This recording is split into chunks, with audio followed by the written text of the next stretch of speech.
What is going on, dreamers? We are doing some Mac Miller appreciation. So we're about to find out a little bit more about exactly what happened towards the end of Mac Miller's life. I just want to be very informed about what happened, and I do remember it happening because my best friend Vance was a really, really big supporter of Mac Miller.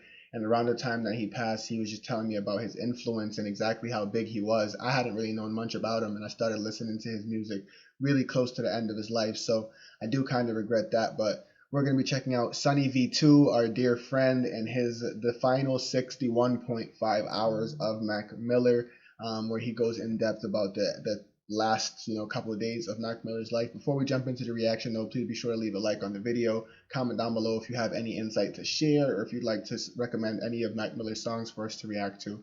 And of course, we're on our mission to 5K subscribers by the end of the summer, so hit that subscribe button to join Dreaming Entertainment and to continue my journey with me. Let's jump right into the reaction. What is the emergency? How can we help you? Okay. Are you there with him now? When's the last time you saw him or talked to him? Yesterday, please. Hurry. Stay with me on the line, okay? We're already on the way there now. I'm going to give you instructions. Can you wake him up? I'm going to give you instructions. Stay with me on the line, okay? You found him on the bed, on the floor?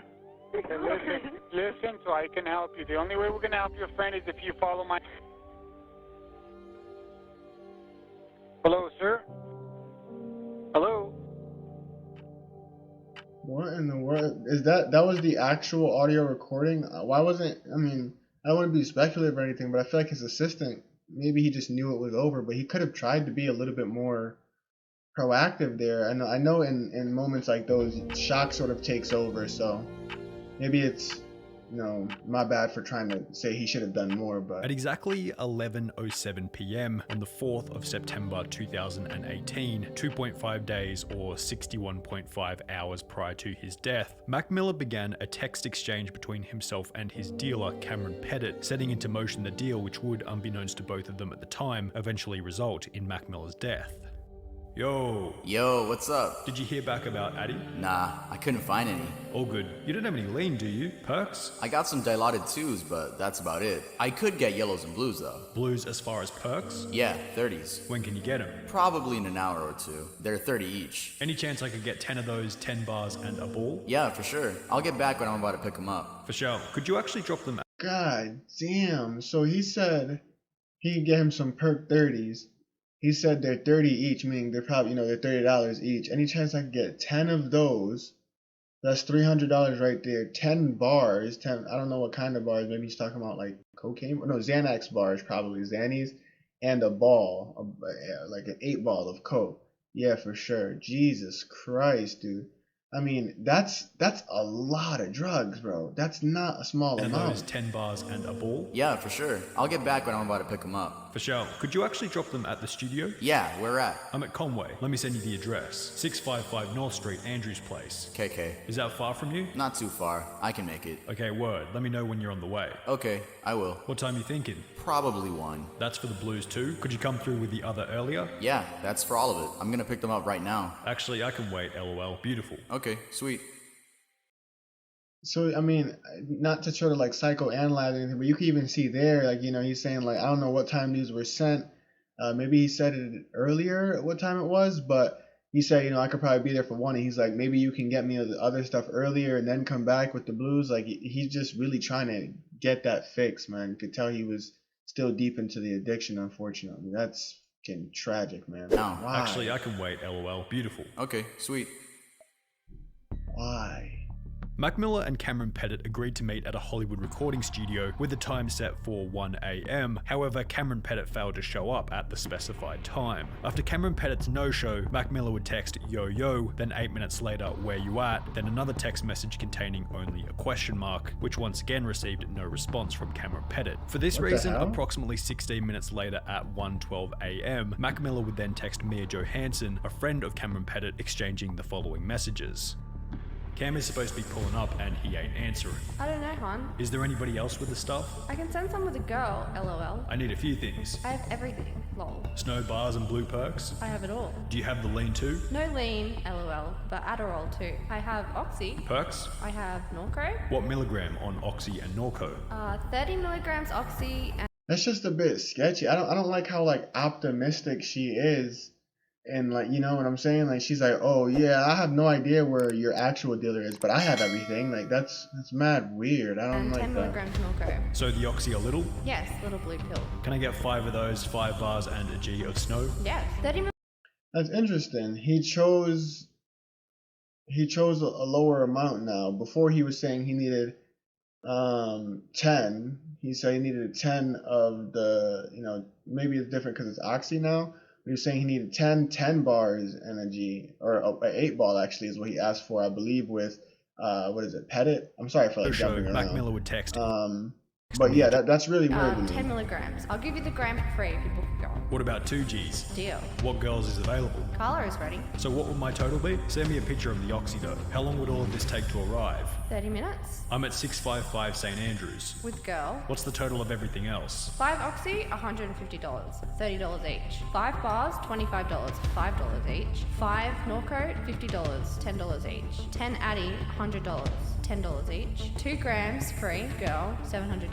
Total, $1,025. Send. Oh, when they said they send in a girl, they meant for him to. Oh, okay, $700 for the girl. Wow. Through. South or North St Andrews? North. She's 31 minutes away. Yikes. Mac Miller and Mia Johansson agreed that Mia would send the substances with an adult worker by the name of Carla Amador, who was ready to leave and could get to him in about 30 minutes, which they both agreed would be suitable. 15 minutes later, while Carla was on the way over, Cameron Pettit would then answer his phone stating, It's really, really odd, just exactly, how transactional they made that. It was like, okay, how much for the drugs? This much, yeah. Then how much do you want for the sex? This much? Okay, cool. Be there in 30 minutes. Like, it's just like a freaking DoorDash order. sorry, I got sidetracked, coming now. To which Mac would respond for sure, meaning that he was now getting a delivery from both Cameron Pettit and Mia Johansson. At 2:25 a.m., approximately 1 hour and 25 minutes after he was supposed to arrive, Pettit would text Mac Miller stating here, and that he Damn. You got traffic coming now, and then an hour and 25 minutes later, he shows up? was in front of the gate on St Andrews, confirming that Mac Miller had received the delivery from Cameron Pettit. Approximately 5 minutes later, Carla Amador arrived at the recording studio carrying the substances sent by Mia Johansson, confirmed by another text exchange the following day between Mac Miller and Mia Johansson regarding the payment. How are you going to send it, hon? Cashapp or Venmo? Are you going to send it tonight or tomorrow, hon? I'll handle it tomorrow. Okay, hon. Did you want to extend it now? Yes, please. Okay, cool. Well, just handle the cash tomorrow. The following morning, Johansson discovered that Mac Miller had ended up spending 5 hours with Carla instead of the agreed 2 hours, which would also Damn, that man got busy. 5 hours. Jesus Christ. come up in conversation, 5 hours at $600 an hour since you did so many hours. prompting a response from Mac, who stated, I just wanted an extra hour, but I guess I never told her to leave. All of a sudden, it was 7 a.m. I was just working and she was kicking it, which was followed by Mac paying Johansson a total of $3,325, $3,000 for damn. Carla's. So he ended up paying for her just chilling with him? Like, it seems like he didn't even actually want her to stay for that long, but she just was cooling and then actually charged him for that time? That's crazy. services and $325 for the substances she had delivered, concluding the events and exchanges regarding the night of September 4th and the morning of September 5th. Hi, David. We arrived to a heavy media and police presence here outside of the Studio City home of rapper Mac Miller. And authorities confirm here a death investigation is underway. Air 7 was over the scene when we saw what we believe to be Miller's body being transported into a coroner's van. We've seen investigators walking in and out of the home, and Variety, among other outlets, is reporting Miller, whose real name is Malcolm James McCormick, age 26, died of an apparent overdose. 1.5 days after receiving separate substance deliveries from both Cameron Pettit and Mia Johansson, Mac Miller was found deceased in his Los Angeles home by his personal assistant Sam. Fans and neighbors leaving flowers, candles, notes on rapper Mac Miller's doorstep. Those close to him struggling with the fact that he is gone at the age of 26. As the story went public and Cameron Pettit came to the realization That's mad strange. Isn't 26 like that? There's like this weird age in Hollywood where, a crazy amount of very highly popular people died at the age of 20. It's either 26 or he was 27. I'm not potentially in sure. a lot of trouble. I think He it would is message someone 26 referred to though. by the initials PR on Instagram, expressing the fear that he had for his own future. Hi. You good? I am not great. Talk to me. Most likely, I'll die in jail. I've been worried about you all day. Don't say that. Yeah. Dang it. What do you mean? You're just paranoid. Nothing has happened yet, but it might. Yeah, don't think negatively, okay? And I'm nervy. Babe, I don't know, try not to stress. I feel like it's gonna be okay. It's not your fault. I'm gonna get off the grid, move to another country. What should my name be? Are you really? Like, do you honestly think it's that serious? Your name should be sweet, baby dang daddy. Let's move to Stockholm. Yes, okay, maybe. I don't know yet. I'll probably know tomorrow. Can you please keep me posted? I'm worried about you. Cam. Yeah.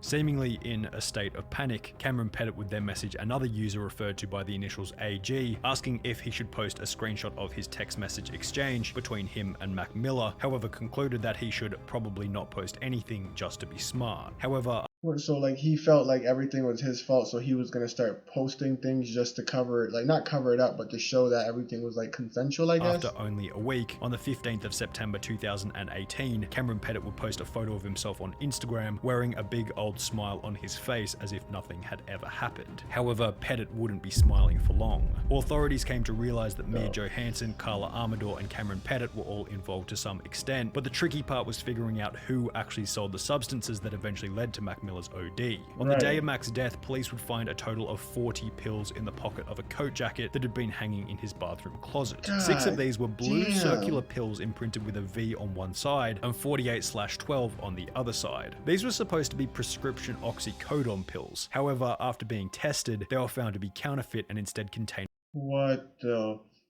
Are you kidding me? This dude gave him fentanyl-laced pills? fentanyl, a synthetic 50 times stronger than heroin, and it was concluded that Mac Miller would not have died from an overdose but for the fentanyl contained in the pills. Considering Cameron Pettit had stated that he was going to supply the blues in their original text exchange, investigators concluded that Pettit must have been the one who sold the counterfeit pills to Mac Miller. Cameron Pettit had purchased the pills from a 46-year-old man by the name of Stephen Walter, who, prior to selling the pills to Pettit, had a long list of previous convictions on his criminal record. Despite Pettit having purchased the pills from Walter, they were delivered by a 36-year-old man by the name of Ryan Rivas, who conveniently moved to Arizona shortly after Mac Miller's passing. All 3 men were completely aware of the risks in selling the counterfeit pills. These motherfuckers knew. They knew what they were doing, bro. Like, oh my bad. They like, if you know you're handling like tainted shit, don't.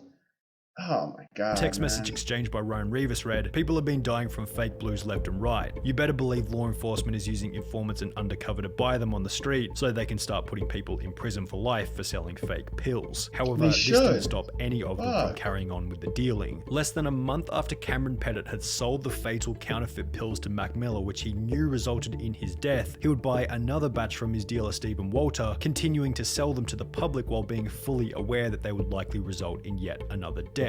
Crazily enough, this would go on for approximately 10 more months until the 4th of September 2019, exactly 1 year to the day of when he first sold the pills to Mac Miller, at which... So even after putting on that stunt like he was scared and he didn't want to, he was going to flee town and leave the country, he continued to push these fentanyl-laced drugs. Jesus Christ, man. Stephen Walter, and Ryan Rivas were all arrested for conspiring to distribute controlled substances, resulting in death. I'm going to end with something you're probably not going to want to hear. So they finally caught the motherfucker that sold him the drugs.